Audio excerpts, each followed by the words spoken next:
आज आम्ही इथं आम्हाला न्याय द्यायला मंत्री संत्री सगळ्याकडे चाललो आम्ही.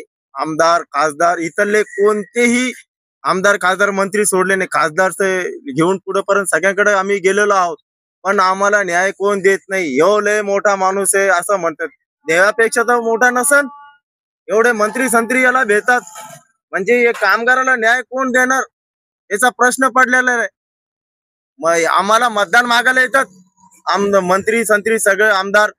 मतदानच्या टायमाला मतदान करा म्हणून त्यांना मतदान करून काही मतलब नाही ना. जेव्हा कामगाराचं काम होत नाही तर काय मतलब आहे? खुर्चीवर बसायचा अधिकार नाहीये ना.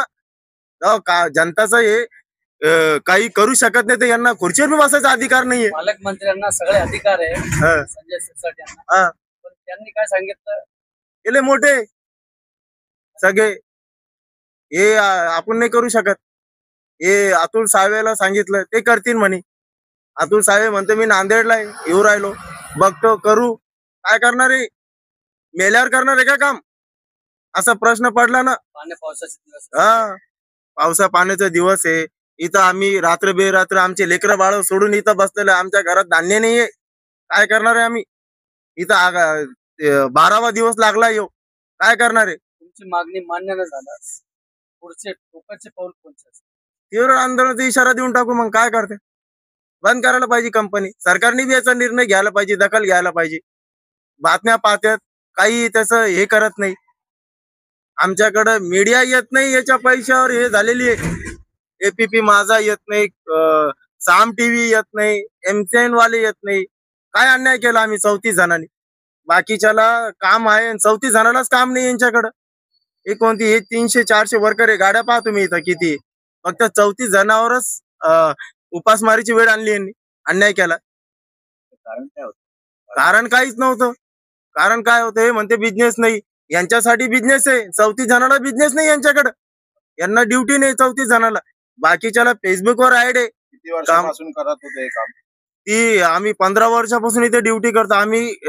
कामाचा Bhogale automotive private limited AITG group येथे कायमस्वरूपी कामगारांना बेकायदेशीरपणे मालकांनी काढलेलं होतं. आज 15 ऑगस्ट पासून इथे आमरण उपोषण चालू आहे आणि कामगारांची तब्येत अत्यंत खालावलेली आहे. पण इथे कोणतेच प्रशासन किंवा कोणतेच आमदार खासदार मंत्री इथे यायला तयार नाही आहे. कारण की हे उद्योगपती खूप मोठे असल्यामुळे या कामगारांना कोणी न्याय देऊ शकत नाही. कामगार मंत्री पुंडकर साहेब यांच्याकडे सगळे खामगावला गेले होते. कामगार मंत्र्यांनी स्वतः मुंबईच्या आयुक्ताला सांगून त्यांना कामावरती रुजू करा म्हणून आदेश दिले. पण यांचं नाव ऐकल्यानंतर सगळे कारवाई जिथल्या तिथं थांबली. कारण की हे खूप मोठे उद्योगपती असल्यामुळे कामगारावरती अन्याय करत आहे. अन्याय सहन करणार तरी कुठपर्यंत? लोक म्हणतात 15 ऑगस्ट निमित्त भारत स्वतंत्र झालाय, पण स्वतंत्र झाला नसून आज हा कामगारावरती अन्याय होत आहे. 15 ऑगस्ट पासून आज 11 दिवस झाले. इथे कोणी आमदार यायला तयार नाही, कोणी खासदार यायला तयार नाही, कोणी संभाजीनगरचे पालकमंत्री स्वतः इथे यायला तयार नाही. फोनवर सांगताय की ते अतुल सावेला बोलवा, अतुल सावे करतील. अतुल सावे म्हणते मी नांदेडला आहे, हे म्हणते मी तिकडे. कधी येणार? लोकांचा जीव गेल्यानंतर कोणी इथं प्रशासन येणार का? कामगारांची तब्येत खालवलेली आहे. जाताना येताना पूर्ण धुळीचं वातावरण आहे. सगळ्यांची तब्येत खालवलेली आहे. एखाद्याचा जीव जर गेला तर कोण जबाबदार राहणार याला? कंपनीचं काहीच म्हणणं नाही. कंपनी म्हणते की आम्ही कामावर घेऊ शकत नाही. कारण म्हणताय की आमच्याकडे काम नाही सध्या. आणि इथे बघितलं तुम्ही तर एका शिफ्टला कमीत कमी 200 ते 300 वर्कर काम करताय. कामगार आयुक्तालयाने यांच्यावरती 22 खटले दाखल केलेले ते कंपनीवरती. मग कंपनी बंद का करत नाही? कामगार मंत्र्यांनी जर यांना आदेश दिले तर कंपनीच्या विरोधामध्ये कामगार आयुक्तालयाने 22 खटले दाखल केलेले. मग वर्षापासून कामगार आज 15 वर्ष झाले. 15 वर्षापासून कायमस्वरूपी परमनंट कामगार आहे. मग परमनंट कामगार जर घरी बसवत असतील तर कोणी न्याय कोणाकडे मागायचा?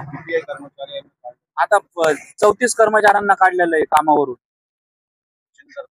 उपोषण करते पहिले 4 जण होते, त्यांची तब्येत खालवली. आता हे 2 जण बसलेले. यांना 5 दिवस झाले. आज 5 दिवसातून यांना चेकअप करायला डॉक्टर सुद्धा नाही आले. 34 मधून कोणालाच नाही कामावरती घेतलं. आमचा हिसाब मागण्याचे हे चालू आहे, पण ते 2 आणि 5 लाख रुपयाची मागणी करताय की एवढे पैसे